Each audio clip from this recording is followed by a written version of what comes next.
Well, welcome to a new Harry's garage, and this one's a bit different because you can see I'm on the Jaguar Land Rover stand at the Goodwood Festival of Speed, and behind me is the new Jaguar XE SV Project 8, this new sort of collector edition from SVO, and a car I know quite well. I've been involved with it since inception, and I thought it'd be a good opportunity to give you a tour around it and just show you some of the engineering that went into this car. So how did this car come about in the first place? Well, what happened was it was just typical. There's a group of enthusiasts obviously within SVO, and you get talking about what was possible and what can be done, and the challenge was how much horsepower is it possible to extract from the 5-litre V8 supercharged engine that's used throughout the SVO range.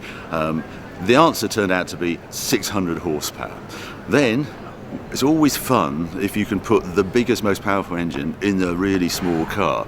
So then the challenge was, could it actually fit this engine into the smallest car in the range, the Jaguar XE? It wasn't really designed to go in, and then we thought, well, if it's going to have that amount of horsepower, we're probably going to have to fit four-wheel drive as well. That's, in a tiny little saloon like this, was a real engineering challenge. But the team got there, and I'll give you a guided tour now of some of the details of this car, what makes it really special. I think it's the best place to start is at the front, and you can see it's dramatically different. It already looks dramatically different. There's a little known fact: if you supercharged engines, the supercharger is taking quite a lot of horsepower. So to get the 600 PS figure, that is a net figure. The actual engine is also sending about 180, 190 horsepower to the supercharger. So add that to the 600, you have effectively at the crank nearly 800 horsepower on this engine. That takes a lot of cooling, and also for the intercoolers as well. So the first instance, how do you get that much air into the engine? That's why it's got that much bigger cutout at the bottom and those two intakes on the side for the intercoolers. So 600 horsepower into the Jaguar XE. What sort of top speed can it do? Well, you put it in the computer and it comes out, it's going to be over 200 miles an hour. That's when it got really serious for the team, because the first thing they discovered, the bonnet, there's a low pressure point here, and there's a chance that it might potentially rip off at about 190. So the first thing you have to do is vent the bonnet here. So you feed it air here, and then you come out here, and that also extracts quite a lot of heat out of the engine as well. So it's a double whammy you get with that. Next thing, if we just move around, is the wheel. We thought we were 200 miles an hour, we're going to have to put carbon brakes on this. So that involves putting a much bigger wheel on it. So it's a 20-inch wheel, 400 new ceramic discs on it. And then you discover that that doesn't actually fit into a standard XE wing. From the A-pillar forward, this car is completely done in carbon fibre. It's carbon fibre wing, bonnet and front.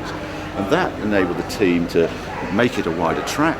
It's about 30 mil wide at the front, and also move the headlight forward about 14 mil. Huge amounts of engineering just because of the amount of horsepower and this 200 mile an hour potential. One of the other challenge, once you've got the supercharged V8 in there and the front axle, the drive has to go to the front axle down the side of the engine, and that actually meant that the steering column had to go on the left hand side. There was no option to do a right hand drive. It was possible from an engineering point of view, but it meant lifting the engine, and obviously would not help the dynamics, so it's decided to do this car in left hand drive only. Moving down the car, the good news was the front door could stay the same as a standard XE, and the roof could, but that's all. Underneath you'll see this sill extension here, because this car has a flat floor to really aid the aerodynamics, and we'll get round to the back because it's got a proper diffuser on this car. Then we come to the door, and this car has a 55 mil wider track at the rear. That necessitates a completely different door pressing because you've got this huge arch here, and if I open the door, that into the wheel arch here, for 300 units only this car, this is a completely different pressing. A massive amount of investment to get that done.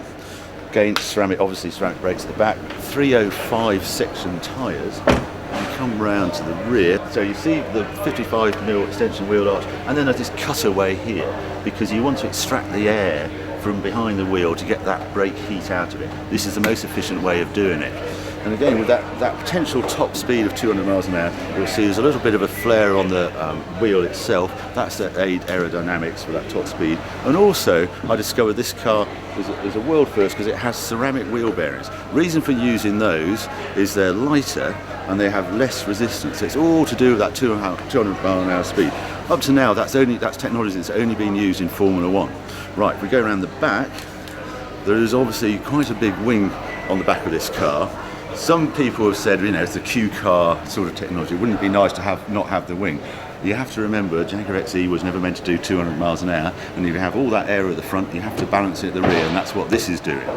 So this has two positions. This is the normal position, and there's a track mode when you flick it up and it's more angled into the air. And if you just come round to the back, some of the details I love on this car, you'll see this upright here, it actually is angled at 5 degrees. It's not direct on the car because the airflow is coming around the car, so you have to slightly angle that to give it the least amount of air resistance as the air is rushing by. And then underneath the car we have a full diffuser on this car, a proper diffuser that actually works because they've changed the bodywork on the XE. The XE normally has a boot well that you can fit a spare tyre in. That's gone on this car. There's a great big hole there. That helps the flat floor, and then suddenly it goes into a vacant space. That's how you get the downforce. That's how this car is underneath. And there's a little oil cooler in there because this has an electronic locking differential as well. It also has quad pipes poking out. They're a titanium system on this car, because part of the way they get the 600 horsepower out of this car is by a trick exhaust and a new induction on the engine, and that's why you have a bit more supercharger whine you might have heard on the videos. So a huge amount of work. Let's have a look inside now.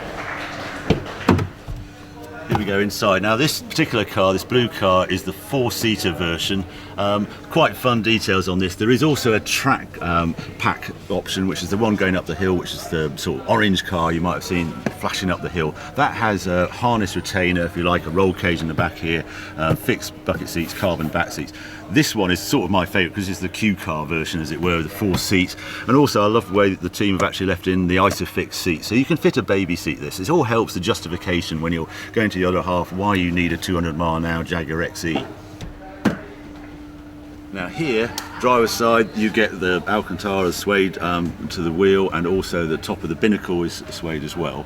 I'm not going to go too much detail because this is some things in here. This is an early car and things are going to change. You're actually going to get a new screen on here, a bit like on the Velar, and its touch screen has a lot of technology on it. Have a track option, so you'll be able to set all sorts of damper settings on it. I should actually say it comes in, we have a comfort, a dynamic and a track mode on this car. And when you're in track mode, you'll be recording lap times, you'll be able to do all sorts of visuals, it will link to your phone. There's a lot of trick stuff coming, but you won't really see that until we get the production car. But also you get these new design seats, sports seats, but you've got all the infotainment in here. You've even got digital TV, you've got Wi-Fi for 8 units, because I feel no one's actually not going to buy this car because it's got all that tech. It's a great sound system as well. Whether you get the 2-seater or the 4-seater version, both versions have track position on suspension, and if you go for that, then the splitter at the front extends by 60 mil, so that comes out. At the moment this is in road mode at the moment. The suspension drops by 15 mil, and then at the rear, the angle of the wing, you put it up a notch and do all that, and you've got about 122 kilos at 186 miles an hour of actual downforce. A remarkable result for this sort of design of car. So that gives you a better idea of some of the engineering that's gone into the car. Huge amounts. Once you get to a 200 mile an hour plus car, the amount of engineering, the aero you need to make that a really trick car.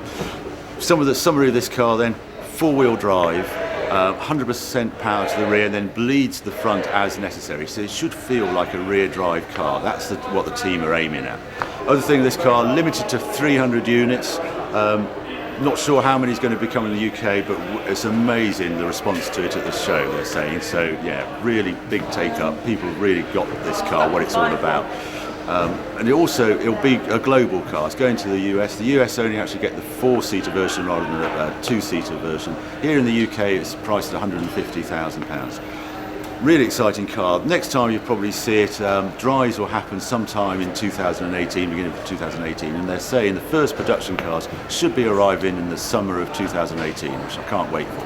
Anyway, hope you enjoyed that little look into the Project 8. If you have, keep watching the videos, keep subscribing, follow me on Twitter and Instagram, and I'll see you again soon.